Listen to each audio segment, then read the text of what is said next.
तो दोस्तों एक बार फिर से आपका स्वागत है देश और दुनिया की ताज़ा अपडेट में। तो आइए बात करते हैं आज दिन भर और शाम तक की तमाम बड़ी खबरों के बारे में। आपको बताएंगे सभी खबरें एक एक करके एकदम विस्तार से। लेकिन उससे पहले आप किस राज्य शहर से न्यूज़ को देख रहे हैं हमें कमेंट बॉक्स में अभी बताएं। साथ ही सभी खबरों से अपडेट रहने के लिए वीडियो को लाइक जरूर कर दें और खबरों को एकदम आखिर तक जरूर देखें। दोस्तों आज का लाइक टारगेट 1000, आशा करते हैं आप इसे पूरा जरूर करेंगे। तो चलिए फिर फटाफट से लाइक करते हुए जान लेते हैं दिन भर की 25 बड़ी खबरों को।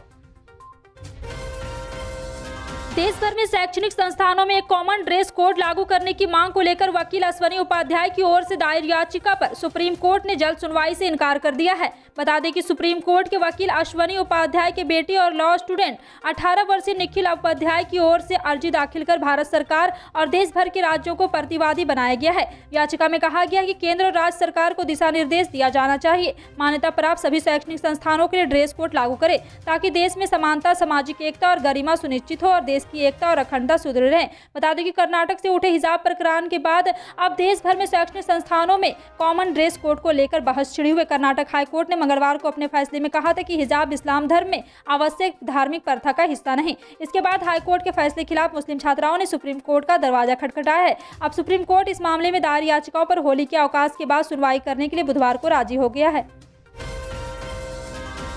बहुत कम समय में ही उत्तराखंड में भारतीय जनता पार्टी के पक्ष में लोगों को माहौल बनाने में कामयाब हुए पुष्कर सिंह धामी को एक बार फिर उत्तराखंड की जनता मुख्यमंत्री के रूप में ही देखना चाहती है। प्रदेश की जनता का कहना है कि बेहद कम समय में ही उन्होंने वह कर दिखाया जो आज तक बड़े बड़े नेता भी नहीं कर पाए। उत्तराखंड में भारतीय जनता पार्टी को मिला प्रचंड बहुमत मुख्यमंत्री पुष्कर सिंह धामी की बहुत बड़ी देन है। इतना ही नहीं, उनके भाजपा हाईकमान से लेकर उत्तराखंड के अपने नेताओं से भी मधुर व्यवहार और सरल स्वभाव ही भाजपा की जीत का कारण बना। उत्तराखंड में हर विधानसभा में हमने जो सर्वे किया है उसमें पुष्कर सिंह धामी को ही मुख्यमंत्री के रूप में देखने का अधिकार मिला है।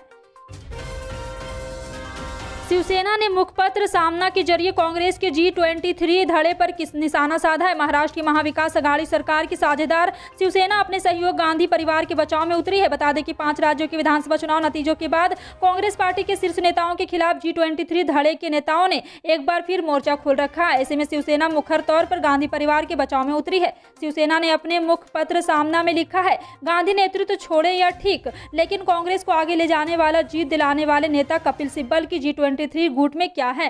कांग्रेस की थाली और कटोरी में खा पीट कर, कई बार डांट कर और लेकर और यहाँ पे स्वस्थ हुए। जी हाँ, आपको बता दें कि कांग्रेस की पराजय पर वे विलाप कर रहे हैं। इनमें से कितने नेता 5 राज्यों के चुनाव में जमीन पर उतरे थे, कितनों ने प्रत्यक्ष रूप से प्रचार में खुद को झोंक दिया था। भारत में 16 मार्च को राष्ट्रीय टीकाकरण दिवस के रूप में मनाया जाता है। वहीं 2 साल पहले आई कोरोना महामारी के बाद टीकाकरण और भी प्रासंगिक हो गया है। सिर्फ भारत ही नहीं बल्कि विश्व के सभी देशों में अभी भी कोरोना के खिलाफ टीकाकरण किया जा रहा है। जी हां, आपको बता दें कि वहीं भारत में अब 12 साल से ऊपर के बच्चों के लिए भी कोविड टीकाकरण शुरू किया जा रहा है। खास बात यह है कि साल 2021 में कोविड टीकाकरण शुरू करने और टीकाकरण के लिए कई स्वदेशी वैक्सीन बनाने और विश्व को देने वाले भारत को आज विश्व पटल पर सराहा जा रहा है। साथ ही कोविड टीकाकरण के साल 2021 की सबसे बड़ी उपलब्धि बताया जा रहा है। इस संबंध में इंडियन मेडिकल एसोसिएशन के राष्ट्रीय अध्यक्ष डॉक्टर सहजानंद प्रशासी ने विस्तार से जानकारी दी है। हस्तरेखा शास्त्र के मुताबिक हथेली में जीवन रेखा, मस्तिष्क रेखा, हृदय रेखा का विषय महत्व है। जी हां, आपको बता दें कि इन्हें प्राइमरी लाइन कहा जाता है। हाथ ही नहीं, इन रेखाओं से भविष्य के बारे में भी बहुत कुछ पता लगाया जाता है। हस्तरेखा शास्त्र के जानकारों के अनुसार कुछ लोगों के जीवन में धन का आगमन भाग्य के होता है, जबकि कुछ लोग मेहनत से धनवान और वैभवशाली बनते हैं। जी हाँ, आपको बता दें कि हस्तरेखा शास्त्र के अनुसार अगर सबसे छोटी उंगली अनामिका से बहुत छोटी हो जाए तो व्यक्ति को जीवन में बहुत अधिक संघर्ष करना पड़ता है। साथ ही ऐसे लोग अपनी आधी उम्र के बराबर संघर्ष करते हैं। गोवा में प्रमोद सावंत ही एक बार फिर मुख्यमंत्री होंगे। बीजेपी आलाकमान ने प्रमोद सावंत को हरी झंडी दे दी है। बताया जा रहा है कि होली के बाद प्रमोद सावंत मुख्यमंत्री के तौर पर शपथ ले सकते हैं। इसके अलावा मणिपुर में भी बीजेपी ने मौजूदा सीएम बीरेन सिंह को ही एक बार फिर जिम्मेदार देने का फैसला किया है। बीजेपी आलाकमान ने मणिपुर में एन बीरेन सिंह के नाम पर मुहर लगाई है। एन बीरेन सिंह जल्द मुख्यमंत्री पद की शपथ ले सकते हैं। पीएम मोदी और मणिपुर के कार्यवाहक मुख्यमंत्री एन बीरेन सिंह के बीच मुलाकात के बाद पीएम ने कहा है कि हाल ही में संपन्न विधानसभा चुनाव में भाजपा की शानदार जीत पर उन्हें बधाई दी। हमारी पार्टी मणिपुर के लोगों की आकांक्षाओं को पूरा करने के लिए और अधिक मेहनत करने के लिए प्रतिबद्ध है। फिल्म द कश्मीर फाइल्स ने कश्मीर में हुए कश्मीरी पंडितों के साथ अत्याचार को फिर से तरोताजा कर दिया है। फिल्म ने कश्मीरी पंडितों के विस्थापन को बहस में ला दिया है। इस बीच केंद्रीय मंत्री गिरिराज सिंह ने कहा है कि जो लोग फिल्म को बैन करने की बात कर रहे हैं वो देश को गुमराह करने की कोशिश कर रहे हैं। गिरिराज सिंह ने फिल्म को गाँव की चौपालों में दिखाए जाने की भी बात कही है। जी हाँ, आपको बता दें कि ANI से बातचीत में सिंह ने कहा है कि जो लोग आज द कश्मीर फाइल्स को बैन करने की बात कर रहे हैं वे देश को गुमराह करने की कोशिश कर रहे हैं। सीधा सीधा उन्होंने ममता बनर्जी पर भी निशाना साधा है। सुप्रीम कोर्ट कक्षाओं में हिजाब पहनने की अनुमति देने से इनकार करने के कर्नाटक हाई कोर्ट के आदेश को चुनौती देने वाली याचिकाओं पर होली के अवकाश के बाद सुनवाई करने के लिए बुधवार को राजी हो गया। कर्नाटक हाई कोर्ट ने मंगलवार को अपने फैसले में कहा है कि हिजाब इस्लाम धर्म में आवश्यक धार्मिक प्रथा का हिस्सा नहीं है। प्रधान न्यायाधीश NV Ramana, justice AS Bopanna और जस्टिस हिमा कोहली की पीठ ने कुछ छात्राओं की ओर से पेश हुए वरिष्ठ अधिवक्ता संजय हेगड़े की उन दलीलों पर गौर किया गया है। आगामी परीक्षाओं को देखते हुए तत्काल सुनवाई की आवश्यकता है। कांग्रेस के अंदर कपिल सिब्बल के बयान को लेकर घमासान मच गया है। कपिल सिब्बल ने कहा है कि कांग्रेस को सबकी कांग्रेस बनना चाहिए, ना कि घर की कांग्रेस। कांग्रेस महासचिव राहुल गांधी से संसद भवन परिसर में जब इस पर सवाल पूछा गया तो वो इस सवाल से बचते हुए नजर आए। उन्होंने इस बात को कोई जवाब नहीं दिया और आगे बढ़ गए। अधीर रंजन चौधरी ने कपिल सिब्बल पर निशाना साधा है। उन्होंने कहा है कि कपिल सिब्बल एहसान फरामोश है। सिब्बल को सिब्बल गांधी परिवार ने बनाया, लेकिन अपने बयानों की वजह से वो बीजेपी को मौका दे रही है। सिब्बल का मकसद अगर सिर्फ राज्यसभा में जाना है तो वो बीजेपी से जा सकते हैं।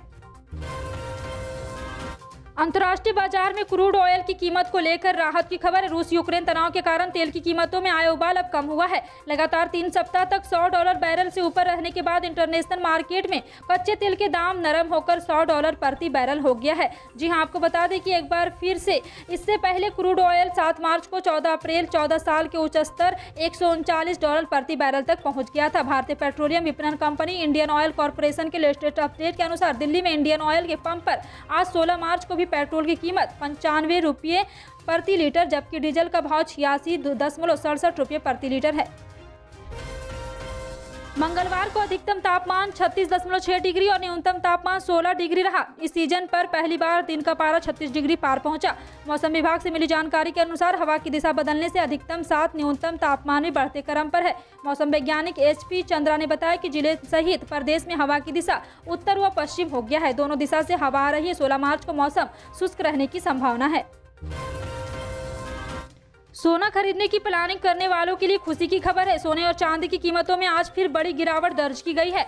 मल्टी कमोडिटी एक्सचेंज पर आज सोने के भाव में 144 रुपये गिर गया है। पिछले 5 दिनों में गोल्ड के भाव में करीब 4000 रुपये की कमी आ चुकी है। जी हां, आपको बता दें कि सुबह MCX पर 10 ग्राम गोल्ड का वायदा भाव 144 रुपये घटकर 51,420 रुपये पर पहुंच गया। वहीं MCX पर चांदी का रेट भी 372 रुपये घट गया है और सुबह चांदी 67,953 रुपये प्रति किलोग्राम के भाव पर ट्रेंड कर रही है।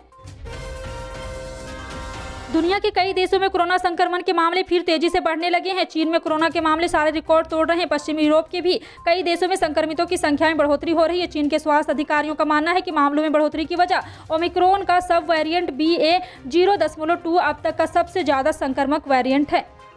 इसी के साथ दोस्तों आज के ताज़ा और बड़ी खबरों में अब तक के लिए इतना ही। अभी तक वीडियो को लाइक नहीं किया तो लाइक करें, वीडियो को ज़्यादा से ज़्यादा लोगों में शेयर करें। ऐसे ही ताज़ा अपडेट के लिए सब्सक्राइब कर बगल में घंटी के निशान को जरूर दबा लें। खबरों को अंत तक देखने के लिए धन्यवाद।